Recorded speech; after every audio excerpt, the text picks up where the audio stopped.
Hello friends, आप सभी का अपने HDS ट्यूटोरियल पर स्वागत है। तो देखिए, झारखंड बोर्ड क्लास 10th का एग्जाम शुरू हो चुका है।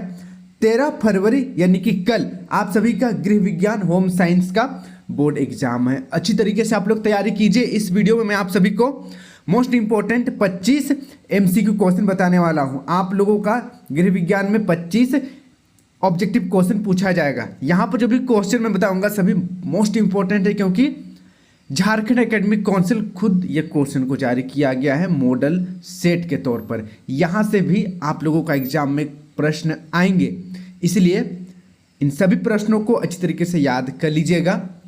तो हम लोग पढ़ते हैं पहला नंबर की ओर। देखिए, विज्ञापन के दौरान हम लोग हिंदी में पढ़ते हैं, आप इंग्लिश में भी पढ़ सकते हैं। देखिए, हिंदी में पढ़ते हैं हम लोग। विज्ञापन के दौरान निर्माता अक्सर अपने उत्पादों की विशेषताओं को बढ़ा चढ़ाकर पेश करते हैं। इस कथन में निर्माता की कौन सी कदाचार प्रदर्शित होती है?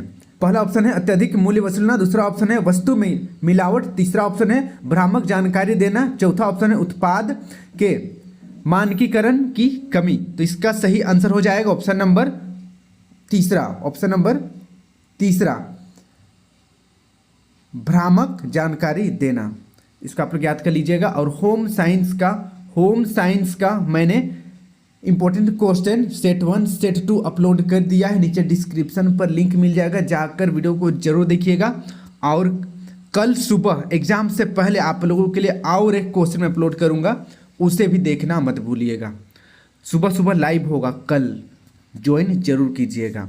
देखिए, दूसरा नंबर, 4 से 6 वर्ष के बच्चे में निम्नलिखित में से कौन सी संज्ञात्मक क्षमता विकसित होने लगती है? पहला, आत्मकेंद्रिता की कमी, दूसरा संरक्षण क्षमता, तीसरा आत्मकेंद्रिता और चौथा जीवित और निर्जीव में अंतर।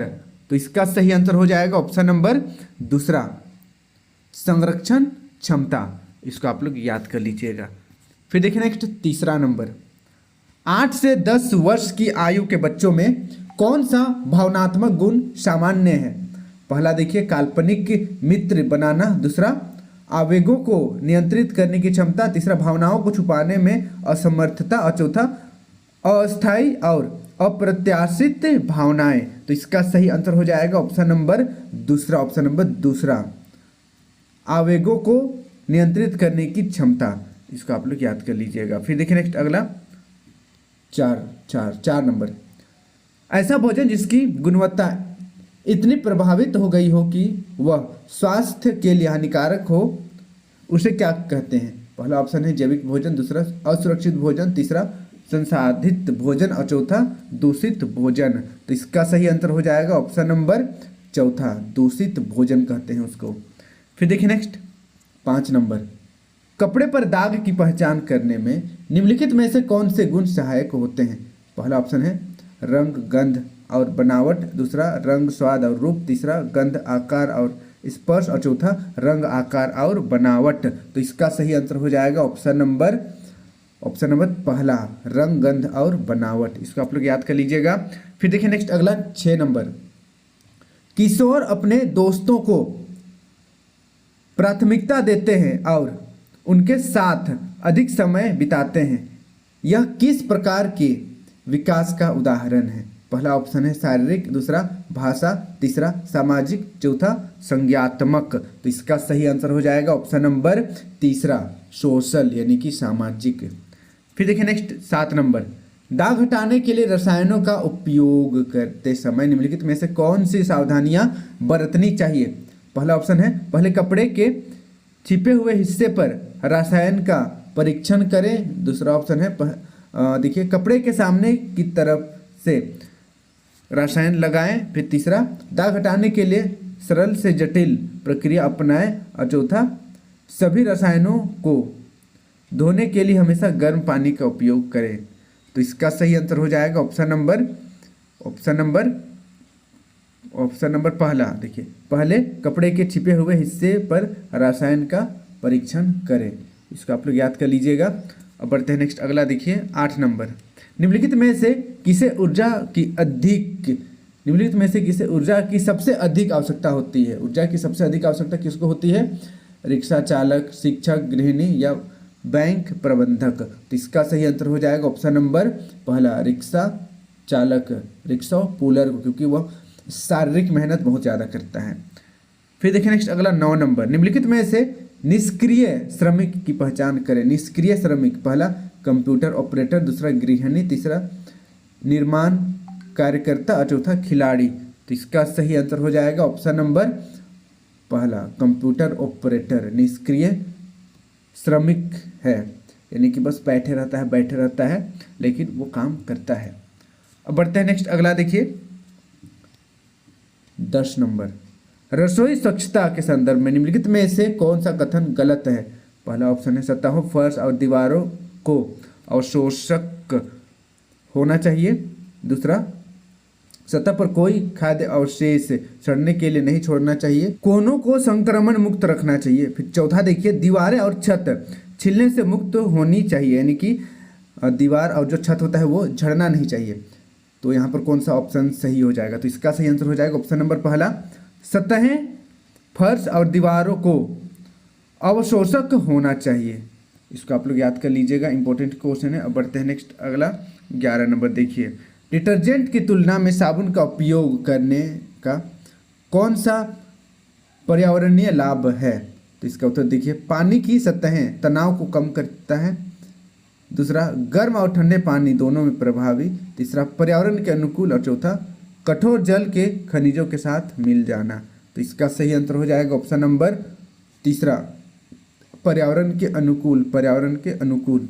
इसका आप लोग याद कर लीजिएगा। अब बढ़ते हैं नेक्स्ट अगला 12 नंबर, काम करते समय सही मुद्रा बनाए रखना क्यों महत्वपूर्ण है?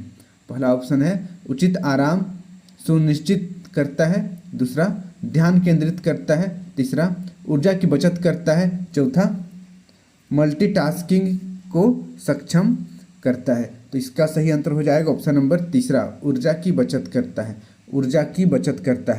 अब बढ़ते हैं नेक्स्ट अगला 13 नंबर देखिए, सूची ए में दिए गए दागों को सूची 2 में उनके संबंधित उदाहरणों के साथ मिलाएं, यानी कि सूची ए को सूची 2 से मिलाना है। तो यहाँ पर देखिए पहला है दाग, और यहाँ पर सूची में देखिए दाग में क्या है, पशु दाग, चिकनाई दाग, खनिज दाग, सब्जी दाग, जंग के निशान, दूध के धब्बे, चाय के दाग, तेल के धब्बे। तो कौन सा यहाँ पर देखिए ऑप्शन पहला, दूसरा, तीसरा, चौथा, कौन सा ऑप्शन बिल्कुल सही होगा? तो यहाँ पर देखिए हम लोग पहले इसको मिलान करते हैं, पशु दाग का मिलान हो जाएगा दूध के धब्बे, फिर देखिए चिकनाई के दाग का मिलान हो जाएगा तेल के धब्बे, फिर देखिए खनिज दाग हो जाएगा जंग के निशान, फिर देखिए सब्जी के दाग जो आखिरी बच जाएगा वो क्या हो जाएगा, चाय के दाग। इस तरीके से तो यहाँ पर ऑप्शन नंबर पहला बिल्कुल सही हो जाएगा, ऑप्शन नंबर पहला। अब बढ़ते हैं नेक्स्ट अगला देखिए 14 नंबर, सूची 1 में बच्चे की आयु महीने में का सूची 2 में सबसे उपयुक्त खिलौनों के साथ मिलान करें। तो यहाँ पर देखिए 6 माह का बच्चा को कौन सा खिलौना देना चाहिए? तो 6 माह का बच्चा को हम लोग दे सकते हैं यहाँ पर दांत निकलने के लिए रिंग दे सकते हैं, क्योंकि उस समय दांत निकलते रहता है। उसके बाद देखिए दूसरा 18 माह के बच्चों को हम लोग दे सकते हैं धक्का खींचने वाला खिलौना।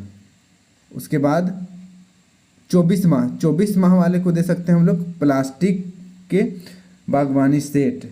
उसके बाद 36 माह वाले को हम लोग दे सकते हैं लकड़ी के ब्लॉक, इस तरीके से, ठीक है। तो यहाँ पर ऑप्शन नंबर तीसरा सही हो जाएगा, ऑप्शन नंबर तीसरा। इस तरीके से क्वेश्चन पूछा जाएगा, देख लीजिए आप लोग।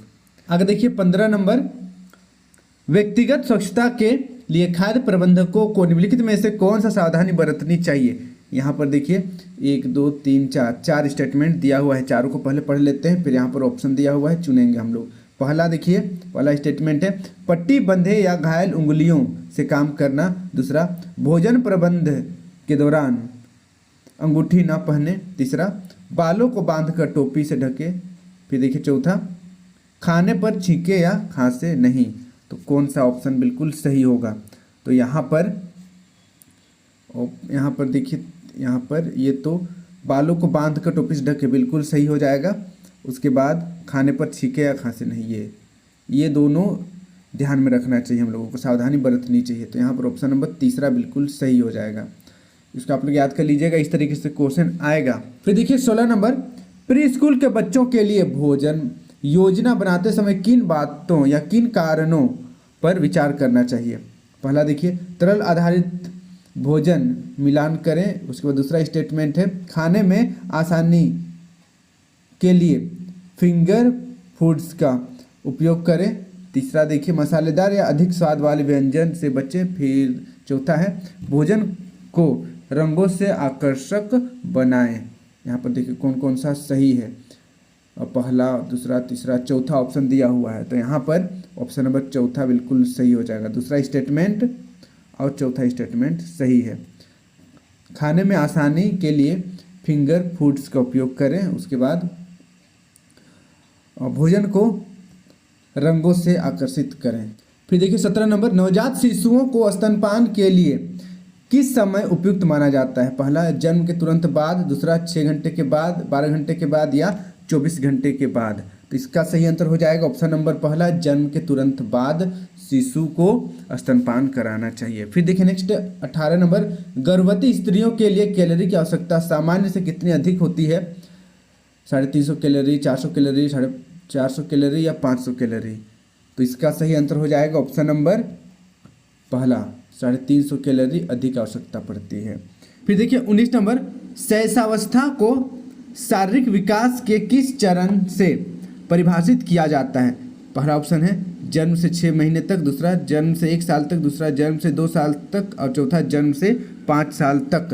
तो इसका सही आंसर हो जाएगा ऑप्शन नंबर दूसरा, जन्म से 1 साल तक, जन्म से 1 साल तक। फिर देखिए नेक्स्ट अगला 20 नंबर, प्राणिज कार्बोहाइड्रेट इनमें से किसे कहते हैं? पहला ग्लूकोजन को, दूसरा सेलुलोज को, तीसरा डेक्सट्रिन को, और चौथा लैक्टोज को। तो इसका सही आंसर हो जाएगा ऑप्शन नंबर पहला, ग्लाइकोजेन को। इसको आप लोग याद कर लीजिएगा। फिर देखिए नेक्स्ट 21 नंबर, प्रथम माह में शिशु की हृदय की धड़कन प्रति मिनट कितनी बार होती है? पहला 100 से 120, या दूसरा 120 से 140, या तीसरा 140 से 160, या चौथा 160 से 180। तो इसका सही आंसर हो जाएगा ऑप्शन नंबर तीसरा, 140 से 160 के बीच में रहता है। अब बढ़ते हैं नेक्स्ट अगला 22 नंबर की ओर, उच्च आय वाले व्यक्ति बजट बनाते समय मुख्य रूप से किस पर खर्च करते हैं? पहला विलासिता की वस्तुओं पर, दूसरा शिक्षा एवं स्वास्थ्य पर, तीसरा पूंजीगत निवेश, और चौथा दैनिक आवश्यकता। तो इसका सही आंसर हो जाएगा ऑप्शन नंबर पहला, विलासिता की वस्तुओं पर। बहुत सारा पैसा है तो सिर्फ सुख सुविधा ही लोग चाहेगा। अब बढ़ते हैं नेक्स्ट अगला 23 नंबर, बुद्धि और विकास के बीच अंतर किस आधार पर किया जा सकता है? बुद्धि और विकास के बीच अंतर किस आधार पर किया जा सकता है? पहला देखिए शारीरिक और मानसिक परिवर्तन, दूसरा गुणवत्ता एवं मात्रात्मक परिवर्तन, तीसरा तत्कालिक और दीर्घकालिक परिवर्तन, फिर चौथा देखिए व्यक्तिगत और सामाजिक परिवर्तन। तो इसका सही आंसर हो जाएगा ऑप्शन नंबर दूसरा, गुणात्मक और मात्रात्मक परिवर्तन। फिर देखिए नेक्स्ट अगला 24 नंबर, भय, क्रोध और प्यार बच्चों में किस प्रकार के लक्षण हैं? भय, क्रोध और प्यार बच्चों में किस प्रकार के लक्षण हैं? शारीरिक लक्षण, सामाजिक लक्षण, संवेगात्मक लक्षण, या ज्ञानात्मक लक्षण। तो इसका सही आंसर हो जाएगा ऑप्शन नंबर तीसरा, संवेगात्मक लक्षण। फिर देखिए नेक्स्ट अगला 25 नंबर, निम्नलिखित में से कौन सा विटामिन सी का समृद्ध स्रोत है? विटामिन सी कहाँ मिलता है सबसे अधिक? दूध में, नींबू में, चावल में, या आलू में? तो इसका सही आंसर हो जाएगा ऑप्शन नंबर दूसरा, लेमन में, नींबू में सबसे अधिक विटामिन सी पाया जाता है। तो इसको आप लोग याद कर लीजिएगा और अपने सभी दोस्तों के साथ वीडियो को शेयर कर दीजिएगा। यहाँ पर आप देख सकते हैं सब्जेक्टिव का जेक द्वारा जारी किया गया मॉडल प्रश्न पत्र में ये सब सब्जेक्टिव का क्वेश्चन है, ये सब आप अपने से कर लीजिएगा, ठीक है। और कल मैं आप लोगों के लिए सुबह में लाइव आऊँगा, सुबह करीब 6 बजे ज्वाइन करना मत भूलिएगा। वहाँ पर मैं सब्जेक्टिव ऑब्जेक्टिव दोनों जैसा क्वेश्चन बताऊँगा जो कि बहुत ज़्यादा इंपॉर्टेंट रहेगा। आज के लिए इतना ही। Thank you for watching video. जय हिंद, जय भारत।